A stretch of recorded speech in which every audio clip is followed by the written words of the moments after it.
Magandang araw mga kagabay. Ngayon po'y May 4, 2024, first Saturday of the month. Devotion natin sa ating mahal na Birhen. Muli, napakaganda po ng gospel. Sinasabi ng Panginoon na kapupuotan kayo ng mundo dahil hindi kayo para sa mundo, kundi para sa akin. Yun ang gustong sabihin ni Jesus.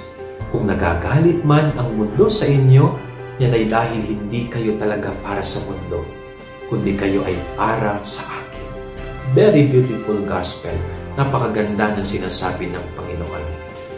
Pinaalala niya sa atin na ang buhay natin ay hindi lamang dito sa mundo. Hindi ito yung totoong buhay natin. Kaya kung dadanas man tayo ng hirap, kung dadanas man tayo ng sakit sa mundong ito, balang araw, ang ating totoong buhay sa langit ang siyang naghihintay ng kagalakan.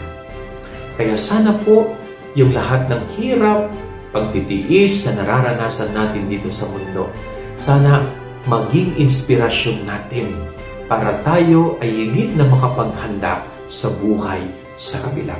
Yan ang ating gabay aral ngayong maghapon. God bless po sa inyo lahat. Pagpalain kayo ng Panginoon.